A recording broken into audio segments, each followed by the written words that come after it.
અષાઢી બીજ. અષાઢી બીજ ક્યારે છે?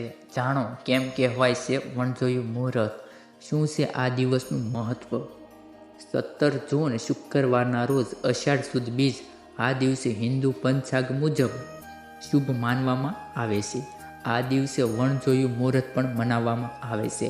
આ પાવન દિવસે કોઈ પણ શુભ કાર્ય શરૂ કરવું અતિ શુભ મનાય છે. અષાઢ મહિનામાં ભગવાન વિષ્ણુની પૂજા, હવન વગેરે કરવાનું વિશેષ મહત્વ હોય છે. આ મહિનો બધી જ ઈચ્છાઓ અને મનોકામના પૂર્ણ કરવાનો મહિનો માનવામાં આવે છે.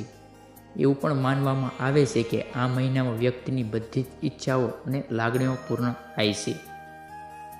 અષાઢ બીજનું ધાર્મિક મહત્વ તો છે જ, પણ એ ઉપરાંત આગામી દિવસોમાં કેટલો વરસાદ પડશે તેના નિર્દેશ પ્રાપ્ત કરવાના સંબંધ પણ આ તિથિનું અનેરું મહત્વ રહેલું છે. એવું માનવામાં આવે છે કે અષાઢી બીજ ગાજે અને રાત્રે વીજળી ચમકે તો આખું ચોમાસું ખૂબ જ સારું જાય છે.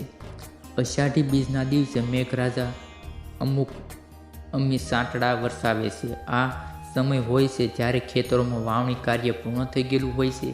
ખેડૂતો નિંદામણ પણ કરી લીધું હોય છે. ખેતરોમાં કૂપળા જેવો પાક ડોકિયાલ કરવા લાગ્યો હોય છે અને ધરતીપુત્ર આકાશ તરફ નજર રાખી અને મેઘરાજાની કૃપા વરસાવની પ્રતીક્ષા કરતા હોય છે. એવી લોકવાયકા છે કે જો અષાઢ બીજ કોરી અને મૂંગી જાય તો દુષ્કાળ પડે, એટલે કે વરસાદ ખૂબ જ ઓછો પડે.